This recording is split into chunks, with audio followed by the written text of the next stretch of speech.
சப்பா இந்த over thinking என்ன பண்றதுன்னே தெரியல கடவுளே. நம்ம யாரையாவது ஏதாவது சொல்லிட்டா கூட ஓவர் திங்க் பண்ணிக்கிட்டே இருக்கோம். நம்மள யாராவது ஏதாவது சொல்லிட்டா கூட அதை நினைச்சும் யோசனை பண்ணிக்கிட்டே இருக்கோம். என்னதாங்க பண்றது? இந்த வீடியோல ஃபுல்லா பார்ப்போம். இந்த ஓவர் திங்கிங்னா என்ன இல்ல என்னன்னு கேட்குறேன். நைட்டு தூங்கும் போது தலைமாட்டில் தண்ணி வைக்கிறோமோ இல்லையோ, பக்கத்துல ஒரு செல்லு வச்சிருப்போம். 1/2 மணி நேரம் செல்லை யூஸ் பண்ணிட்டு நான் செல்லை வச்ச நேரமும் நைட்டு தூங்குற நேரமும் இடைப்பட்ட நேரத்துல என்னதான் யோசனை பண்ணிட்டே இருப்போம் தெரியல. அவ்வளவு யோசனை பண்ணிட்டே இருப்போம்.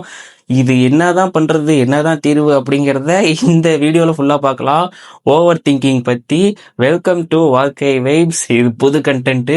ஃபுல்லா பாருங்க வீடியோவை. இந்த ரெக்கார்டில் என்ன சொல்கிறாங்க அப்படின்னா, பகலில் பிஸியாக டயத்தில் யாருமே ஓவர் திங்கே பண்ணுறது இல்லையாங்க. மேஜராக நைட் நேரத்தில் என்னென்னலாம் யோசிக்கிறாங்க அப்படின்னா, பழைய சம்பவங்களை ஏதாவது ஒன்று, இல்லை யாராவது ஏதாவது சொன்ன வார்த்தைகளை பற்றி யோசிச்சுக்கிட்டு, இல்லை நாளைக்கு என்ன ஆகும் அப்படின்னு ஒரு பயத்துலையோ அடுத்தடுத்து யோசனை பண்ணிகிட்டே இருப்பாங்க. இதுதான் மேஜராக ஓவர் திங்கிங்க்கு இருக்கே. இன்னொன்று இந்த மெசேஜ் ரிலேட்டடாக சொல்கிற பாருங்க. ஒருத்தங்களுக்கு மெசேஜ் பண்ணியிருப்போம், ரிப்ளை வரல அப்படின்னு ஒரு முடிவெடுத்துட்டான் அப்படின்னா அவனாவே யோசிப்பான், எங்கே நம்மளை இக்னோர் பண்ணுறாங்களோ, இல்லை நம்ம ஏதாவது தப்பாக பேசிட்டோமோ, எப்போ வரும் அப்படின்ட்டு. இல்லை அப்படிலாம் இருக்காதுன்னு இவங்களாவே ஓவர் திங்க் பண்ணிக்கிட்டே இருப்பாங்க. மெசேஜில் மேஜராக நடந்துகிட்டு இருக்குங்க இந்த ஓவர் திங்கிங்.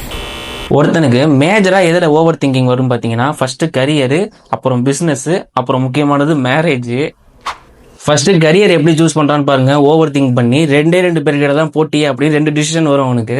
ஒன்று ஹையர் ஸ்டடீஸு, இன்னொன்று வேலை. இது ரெண்டுத்தில் ஹையர் ஸ்டடீஸ் பண்ணால் 2 வருஷம் எங்கே வேஸ்ட்டாக போயிடுமோ, எப்படியும் வேலை கிடைக்காதுன்னு நினைப்பான். இன்னொன்று ஜாப் போனோம் அப்படின்னா, சரி குடும்ப கஷ்டத்தில் இருக்குது, நம்ம ஏதாவது ஜாப் போய் காப்பாற்றலாமோ அப்படின்னு கூட 2 டிசிஷன் இருப்பான். ஆனால் இந்த சிம்பிள் டிசிஷனை 5 வருஷம் கழித்து நம்ம ரொம்ப ரிக்ரெட் பண்ணி யோசனை பண்ணிட்டே இருப்பான். அவன் மைண்டு ஸ்டாப்பே ஆகாது. ஒரு சிம்பிள் டிசிஷன் தான், ஆனால் லைஃப் முழுக்க பாதிக்கும் போல அப்படின்னு நினச்சி ரொம்ப ஓவர் திங்க் பண்ணிட்டே இருப்பான். செகண்ட் பார்த்தீங்கன்னா பிஸ்னஸ்ஸு. இந்த பிஸ்னஸ் பார்த்தீங்கன்னா வேலை பார்த்துக்கிட்டே இருப்பான் ஒரு மனுஷன்.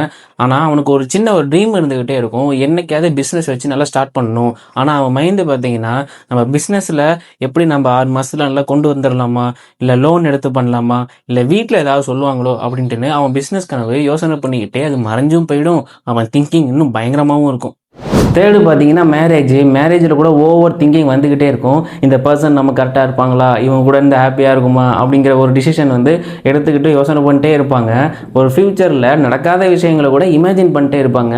கடவுளே இறங்கி நான் எழுதாததில் நீ நிறைய எழுதிட்டு இருக்கடா அப்படின்னு கேட்குற அளவுக்கு பயங்கர ஓவர் திங்கிங் இந்த மேரேஜ் விஷயத்தில் நடத்திட்டு இருப்பாங்க. ஓவர் திங்கிங்கால் நம்ம லைஃபே பாதிக்குதுன்னு சொன்னால் நம்புவீங்களா? உண்மைதாங்க. ஒரு விஷயம் ஸ்லீப்பு. தூக்கம் தான் மெயின் ப்ராப்ளமே. நம்ம படுக்கிறதும் லேட்டு, ஏந்திக்கிறது லேட்டு. இந்த இடைப்பட்ட நேரத்தில் நம்ம ஓவர் திங்கிங்கால் தூக்கம் கெட்டு போயிடும். 2வது ஸ்ட்ரெஸ்ஸு. ரியல் ப்ராப்ளமே இல்லாத இடத்துல நம்மளே ஒரு ப்ராப்ளத்தை கிரியேட் பண்ணுவோம் இந்த ஓவர் திங்கிங்கால். 3வது ராங் அசப்ஷன். ஒரு சரியான முடிவு எடுக்க வேண்டிய டயத்துலையும் நம்ம தப்பான டிசிஷன் இந்த ஓவர் திங்கிங்கால் எடுப்போம். இந்த மாதிரி நிறைய ப்ராப்ளம் இருக்குது லைஃப் ரிலேட்டடாக. சம்டைம்ஸ் ஓவர் திங்கிங் கூட நல்ல பழக்கம் தான். என்னடா அப்படியும் சொல்கிற இப்படியும் சொல்கிற அப்படின்னு கேட்டால், சில டயத்தில் இதுவும் நல்ல பழக்கம், இதையும் கேட்டுக்கோங்க.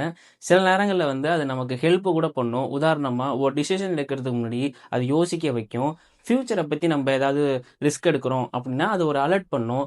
தவறுகளை அவாய்ட் பண்ணிட்டு ஒரு ஹெல்ப் பண்ணு, அது ரொம்ப ஈஸியாக இருக்கும். இது எல்லாமே திங்கிங். அப்போ அது என்னைக்கு ஓவர் திங்கிங்காக மாறி நம்மளுடைய விஷயங்கள் டெய்லி ரொட்டீனான விஷயங்களை கெடுக்குதோ, அது ஓவர் திங்க் ஆகும்போது மட்டும்தான் அது கெடும். நார்மல் திங்கிங் குட் ஹேபிட் தாங்க. சரிப்பா, நிறையா பேசிட்டோம். இப்போ இந்த ஓவர் திங்கிங்க்கு என்ன தான் தீர்வு, என்ன சொல்யூஷன், எப்படி நிப்பாட்டலாம் அப்படின்னு கேட்டால் நிப்பாட்டலாம் முடியாது, கண்ட்ரோல் பண்ணலாம். இந்த கண்ட்ரோல் பண்ணுறதுக்கு நிறைய ஆப்ஷன் இருக்குது, இதையும் கேட்டுக்கோங்க. முதல்ல அக்செப்டன்ஸ் வாழ்க்கையில் ரொம்ப முக்கியம். எல்லாத்தையும் நம்ம கண்ட்ரோல் பண்ணி அடக்க முடியாது. அப்படியே கை ரிலீஸ் பண்ணுங்கள், ரிலீஃப் ஆகுங்க. அதுவே மிகப்பெரிய டென்ஷனை குறைக்கும், ஸ்ட்ரெஸ்ஸை குறைக்கும். ஓவர் திங்க் பண்ணாது எல்லா விஷயத்தையும் நீங்களே கண்ட்ரோல் பண்ண முடியாது, அது ரொம்ப ஸ்ட்ரெஸ் ஆகும். ஓகே, ஃபைனலாக சொல்லணும் அப்படின்னா ஓவர் திங்கிங் ஒரு ப்ராப்ளம் இல்லைங்க, அது ஒரு பழக்கம். நம்ம மைண்டில் ஃப்யூச்சரில் நடக்காத விஷயங்களை முன்னாடியே பயப்பட ஆரம்பிக்கும். வாழ்க்கை ஒரு சிம்பிளான ஒரு ரூலு தான். நடக்காத விஷயத்த பத்தி பயப்படவே பயப்படாதீங்க. நடந்த விஷயத்த மீண்டும் மீண்டும் நினைக்காதீங்க. இப்போ இருக்கிற நேரத்த, இப்போ உள்ள சூழல ஏத்த மாரி வாழ்க்கை கடந்துகிட்டு போயிட்டே இருங்க. அதுதான் வாழ்க்கை. வாழ்க்கை ரொம்ப அழகானது. அத வாழுங்க. அத பத்தி யோசிச்சுக்கிட்டே உங்க வாழ்க்கைய வீணடிக்காதீங்க. நேரம் கிடைக்காது திருப்பி. மீண்டும் ஒரு நல்ல வீடியோவுடன் சந்திக்கும் வரை வாழ்க்கை வைப்ஸ சப்ஸ்கிரைப் பண்ணுங்க. தொடர்ந்து சப்போர்ட் பண்ணுங்க. பெல் ஐகான் அழுத்தி சப்ஸ்கிரைப் பண்ணுங்க. Thank you all.